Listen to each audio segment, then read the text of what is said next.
नमस्कार मुलांनो, इयत्ता चौथी विषय मराठी धडा क्रमांक 22 स्वच्छ घर स्वच्छ परिसर। मुलांनो, आपल्याला या पाठात स्वच्छतेचे महत्त्व चित्राद्वारे सांगितले आहे। आता इकडे 4 चित्रे दिलेले आहेत, त्याच्यामध्ये प्रत्येकी चित्रामध्ये वेगवेगळे चित्र दिलेलं आहे। ते काय आहे आणि त्याचं महत्त्व काय आहे ते आपल्याला इकडे सांगितलेलं आहे, ते आता आपण बघूया। मुलांनो, मला सांगा की स्वच्छता आपण का ठेवावी? स्वच्छता आपण कशासाठी ठेवावी? जर आपण आपल्या घरामध्ये सगळं पसारा करून ठेवलाय किंवा असा कचरा ठेवलेला आहे, त्याला आपण ते कुंडाच्यामध्ये नाही टाकलं किंवा कचरापेटीमध्ये नाही टाकलं तर काय होणार? त्याच्याने जंतू होणार आणि त्या जंतूमुळे आपल्या सामान्य माणसाला, एक मनुष्याला काय होते? त्रास होते, त्याच्याने आजार निर्माण होते आणि त्या आजाराने माणूस मरू पण शकते। म्हणून आपण आपल्या घरी, तुम्ही जिकडे जातात शाळेत किंवा मित्राच्या घरी किंवा खेळायला बागेत, कुठेतरी तुम्ही खातात पितात, जर त्याचं जे कचरा असते ते कुठे टाकायचं असतं?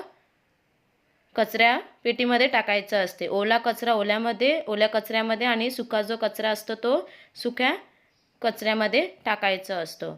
ह्या कचऱ्यामुळे आपल्या परिसराला खूप त्रास होतो। जसे की आपण किनाऱ्याला जर असा कचरा टाकला, प्लास्टिक वगैरे आपण टाकले तर त्याच्याने पण आपल्याला खूप नुकसान होते, कारण तेच परत प्लास्टिक जे आपण दर्यामध्ये टाकतो तेच आपल्याला परत रिटर्न येते, कारण दर्या ते स्वीकारत नाही।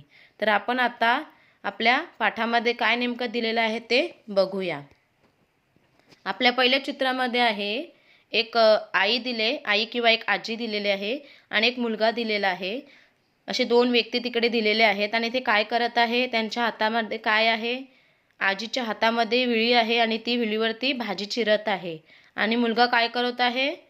मुलगा तिला मदत करत आहे। तर आपण ह्या आपल्या पहिल्या चित्रामध्ये आपल्याला काय दिलेलं आहे की आपण जर फ्री आहोत, खेळायला नाही गेलो, घरी आहेत, अभ्यास झालेला आहे, टीव्ही नाही बघत, आपण असेच बसलेले आहात, तर आपण काय करायला पाहिजे? मोठ्या माणसांना मदत केली पाहिजे। ह्या चित्रावरून आपल्याला मदत करण्याचे सांगितलेले आहे। दुसऱ्या चित्रामध्ये मुलांनो काय आहे की एक मुलगी आहे, ती काय करत आहे?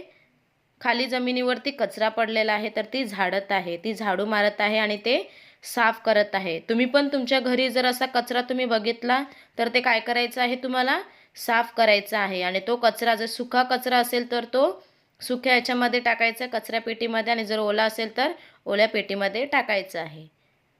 तिसऱ्यामध्ये काय आहे? एक व्यक्ती आहे, एक माणूस आहे, त्याच्या बाजूला 2 टप आहेत, 2 बादल्या आहेत। त्या बादल्या, एक सुका कचरा लिहिलेला आहे आणि त्याच्यानंतर ओला कचरा लिहिलेला आहे। तो काय करत आहे? तो कचरा कशामध्ये टाकत आहे? तो कचरा ओल्या टपामध्ये, ओल्या बादलीमध्ये टाकत आहे, कारण तो ओला आहे। काय आपल्याला तिकडे दिलेलं आहे, जर दिलं नसतं आणि एकच कचरा पेटी असली तर आपण त्याच्यामध्ये टाकू शकतो, पण जर आपल्याला 2 कचरा पेटी दिलेल्या आहेत, जसे की ओल्या कचऱ्याचा आणि सुक्या कचऱ्याच्या, तर ते काय करायचे आहे? आपल्याला दोन्ही वेगवेगळे करायचे आहे, ओला कचरा ओल्यामध्ये आणि सुका कचरा सुक्यामध्ये। तर मुलांनो, तुम्हाला पण असेच करायचं आहे। चौथ्या चित्रामध्ये आपल्याला काय दिलेलं? 3 व्यक्ती दिलेले आहेत, 2 माणूस दिलेले आहेत आणि एक बाई दिलेली आहे आणि त्यांच्या मागे काय आहे? कचऱ्याची गाडी आहे आणि त्याच्यावरती काय लिहिलं आहे? कचरा। तर ती काय करत आहे? तिच्या हातात एक बादली आहे, एक ती जी बादली आहे ना ती ओल्या कचऱ्याची आहे, ती त्या साफ करत आहे, जो कचरा घेतो त्याच्याकडे ती देत आहे आणि तिच्या खाली सुक्या कचऱ्याची बादली आहे, म्हणजे ती 2 कचऱ्याची बादल्या घेऊन आलेली आहे। त्याच्यामध्ये ओला कचरा ती आधी देत आहे, नंतर सुका कचरा देत आहे।